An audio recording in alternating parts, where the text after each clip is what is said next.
Երեկ այստեղ ուշ երեկոյան միջադեպ տեղի ունեցավ, երբ այմ առաջնորդ Պարույր Հայրիկյանն այստեղ Եվրամիության դրոշներով եկավ, ոչ միանշանակ ընկալում ստացավ ցուցարարների կողմից, դրոշները պատռվեցին, ցածնեցվեցին, ինչ եք կարծում, արդյոք պետք էր նման կերպ արձագանքել այս միջադեպին եւ Պարույր Հայրիկյանի արարքն էլ կխնդրեմ գնահատեք, որովհետեւ այստեղ մշտապես Հայաստանի Հանրապետության դրոշն է ծածանվել, ռուսական լրատվամիջոցներն էլ անհարկի շարքում են, որ այստեղ Մայդան է հասունանում, Եվրամիությունն է ֆինանսավորում, որ այստեղ գունավոր հեղափոխություն տեղի ունենա, արդյոք արժեր նման քայլի, նման նախաձեռնության գնալ։ Ես դուք ասեմ, որ Ռուսաստանի լրատվամիջոցները երբեք չեն մատնանշել որպես բացական երևույթ Ուկրաինայում Եվրամիության դրոշի ծածանումը, այլ մատնանշել են որպես բացական երևույթ բենդերական դրոշների ծածանումը, բենդերական։ Իսկ Եվրամիության դրոշը Եվրամիության միասնական Եվրոպայի խորհրդանիշն է, եւ որքան ես գիտեմ, Պարույր Հայրիկյանը ես այդ ժամանակ այստեղ չէի, երեք ես չեմ մասնակցել զբաղվածության պատճառով, 3-4 օրն եմ մասնակցել։ Եվ ես ձեզ ասեմ, որ ես երբ ինձ ասացին, ես նայեցի ինտերնետով այդ միջադեպը, YouTube-ով, եւ տեսա, որ Պարույր Հայրիկյանը բերել էր կարծեմ 1-2 Եվրամիության Եվրոպայի դրոշներ եւ բազմաթիվ եռագույններ, այսինքն դա իր ընտրությունն է եւ ինչու, ասենք, Եվրոպա մեծ հատվածը չլինի այս շարժման մասնակից, ինչա նրանց էլեկտրականության գինը չի բարձրանալու, նրանք ովքեր համակրում են միասնական Եվրոպային, Եվրամիությանը, իրանց էլեկտրականության գինը նույնպես բարձրանալու է, ուրեմն իրենք էլ իրավունք ունեն եւ այդ դրոշը միասնական Եվրոպայի խորհրդանիշը հարգված դրոշ է եւ ինչու ոչ, ինչու չլինի։ Ես ինձ համար դա անհասկանալի է։ Իհարկե, եթե եղել է համաձայնություն, որ միմիայն եռագույնը լինի, ասեմ, որ դա նաև մեր սկզբունքն է, քաղաքագետների միությունում էլ միշտ միմիայն եռագույն դրոշներն են, երբ ազգային գետնի վրա միջոցառումներ են կազմակերպում, քննարկումներ, այս շրջօրյա ցույցերը շրջօրյա ցույցը, որը տեղի ունենում Բաղրամյան պողոտայում, նույնպես ազգային գետնի վրա է, մեր ներազգային խնդիրներն են այստեղ արծարծվում եւ այստեղ ներմուծել ինչ-որ աշխարհաքաղաքական դիմակայություն չի կարելի, սա անընդունելի է եւ ինձ թվում է, որ Պարույր Հայրիկյանի նման փորձառու գործիչը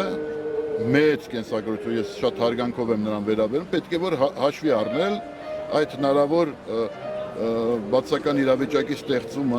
ստեղծման հավանականությունը եւ ձեռնպահ մնալ, բայց եթե բերել էր, իհարկե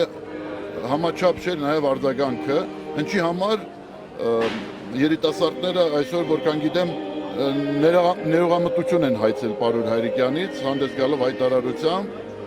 ինչը Պարույր Հայրիկյանը որպես մեծահոգի եւ հմուտ քաղաքական գործիչ կարծում եմ ընդունել է եւ կարծում եմ, որ միջադեպը պետք է մենք ձգտենք շուտ մոռանալ, որովհետեւ մենք այսօր պետք է լինելով մեր ազգային գետնի, գործելով մեր ազգային գետնի վրա, այնուամենայնիվ չտրվենք օտարածածությանը, քսենոֆոբիային եւ նաեւ չբարդույթավորվենք ռուսաստանյան լրատվամիջոցների գնահատականներով եւ արձագանքներով։ Նշեցի ռուսաստանյան լրատվամիջոցները, Սերգեյ Մարկովը, հայտնի քաղաքագետ Սերգեյ Մարկովը համարվում է նաև Վլադիմիր Պուտինի խորհրդականը։ Նշում է, որ նրա պաշտոնը ամեն դեպքում համացանցում այդպես է նաև նշվում եւ հայտնի է, որ նա ներկայացնում, դա պետք չի հալած յուղի տեղ ընդունել։ Դեպքում ցույցի առաջին օրերին, երբ դեռ այստեղ Եվրամիության դրոշ չէր ծածանվել, նշում էր, որ այստեղ Եվրամիության դրոշներով արևմուտքի հովանավորության Ցավոք սրտի ռուսաստանյան վերլուծական քաղաքագիտական համքարության մի մասը ակնհայտորեն բարդույթավորված է Մայդանով, բայց դա չի նշանակում, որ մենք պետք է հետևենք նրանց եւ բարդույթավորվենք։ Մենք բարդույթավորված չպետք է լինենք եւ եթե իրենք ցանկացած իրադարձություն փորձում են կապել Մայդանի հետ եւ զուգահեռներ գտնել, դա իրենց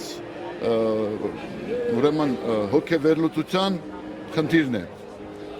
Պարոն Հովհաննիսյան, եթե ամփոփենք մեր այս զրույցը, կխնդրեմ նաև ձեր գնահատականը տակ այսօր այստեղ եք որպես քաղաքագետ ձեր վերլուծությամբ նախաձեռնող նոր խումբը կարողանում է պահել շարժումը։ Մենք օրեցօր դատարկվող Բաղրամյան պողոտան։ Ես հիմա կբնութագրեմ այնինչ այստեղ կատարվում է։ Սա կարելի ասել ժողովրդական պիկետներ են այստեղ։ Ժողովրդական ցույցերը սահուն կերպով վերածվեցին շրջօրյա ժողովրդական պիկետների, երբ որ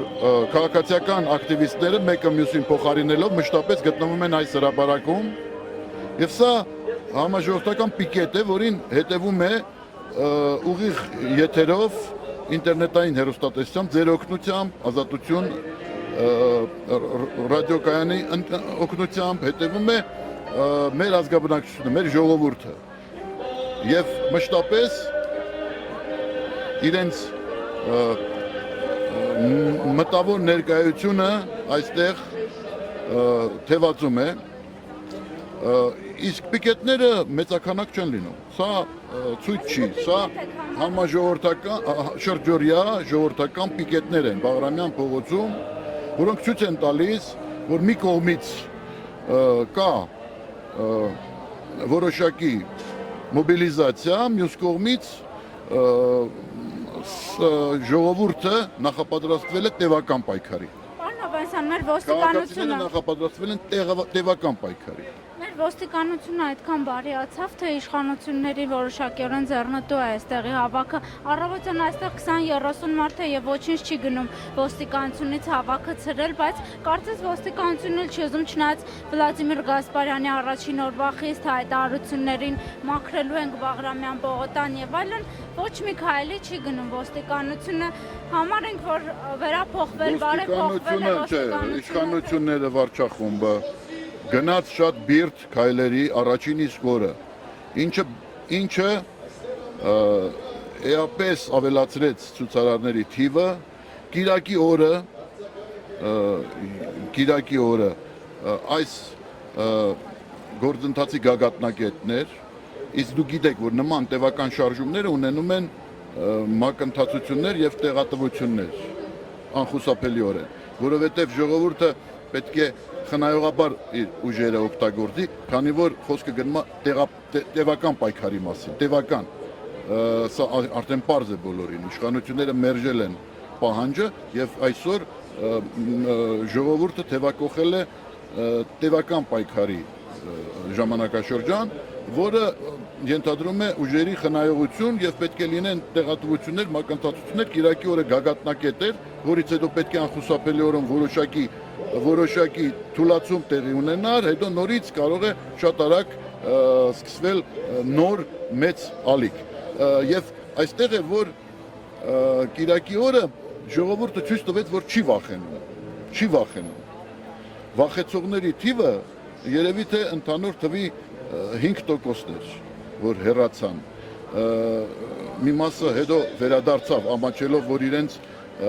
ըստ էության բնութագրեցին որպես վախկոտների, հենց այնտեղ Ազատության հրապարակում, ճալեց Ազատության հրապարակը այնտեղը չի, որտեղ պետք է խոսել այն մասին, որ այստեղ հավաքվել են վախկոտները, նրանք ովքեր վախենում են իշխանությունից, իսկ խիզախները այնտեղ են Բաղրամյան պողոտայում։ Մի մասը այնտեղից հեռացավ, որովհետև իհարկե վախկոտ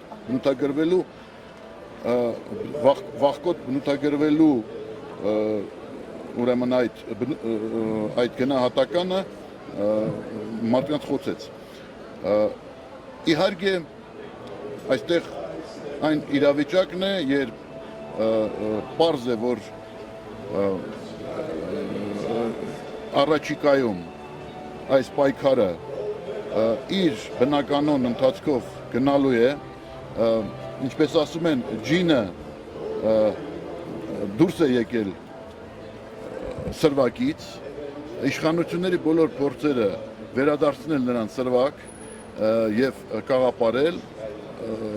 արդյունքի չբերեցին, բայց եւ այսօր անհրաժեշտություն կա իմաստավորելու այս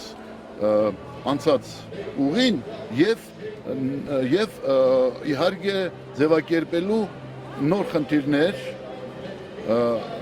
եւ այդ ընթացքում իհարկե